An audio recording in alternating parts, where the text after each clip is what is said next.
The misconception at Christ Church is, given our size, given the resources people imagine we have, that I'm not important, that I'm not necessary, that I'm not needed. They can do everything they want to do, and my presence there may or may not even be noticed. What I'd like to say is that really we have room for everybody at the table, that everybody needs to be at the table, that we're incomplete, that our capacity to accomplish the ministry that God's invited us to share is diminished when everybody's not at the table.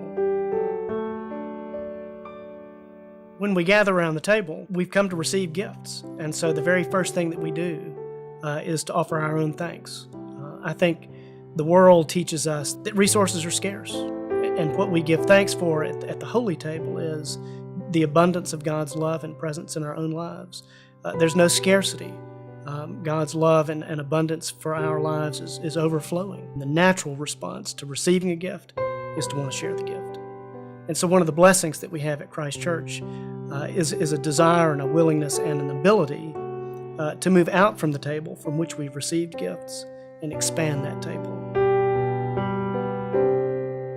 Last March, we had the opportunity to take a part in a program for Stop Hunger Now, which packaged meals to take to Haiti.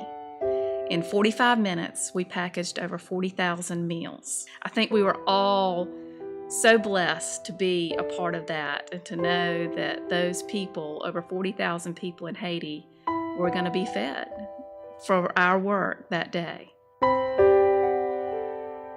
We're asking our church family to accept the invitation to come to our table, to be a part of the table of Christ Church, to participate, to offer your time, to offer your talents, to offer your resources.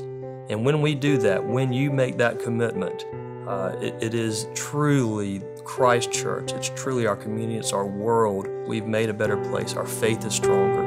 And maybe an interesting fact is that we all benefit ourselves. That really, in the end, maybe it's the giver of that gift that grows the most.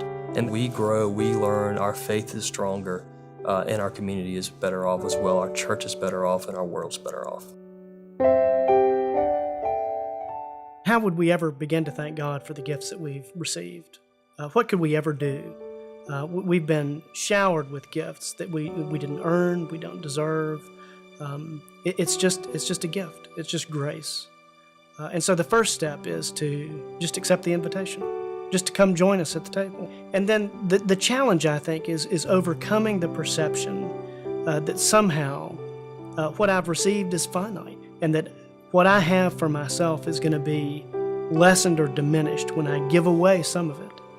But what we need to recognize is that we're just returning to God a portion of what God has already given to us. In God's economy, we discover that the miracle is that the more I give away, the more I have. And so my experience as a giver is that I'm always more blessed when I've shared the gift that I've received. This is an invitation to come to the table and receive the blessing that God has offered you, to share that with somebody else, and then discover how much more you're blessed in the sharing of the gift.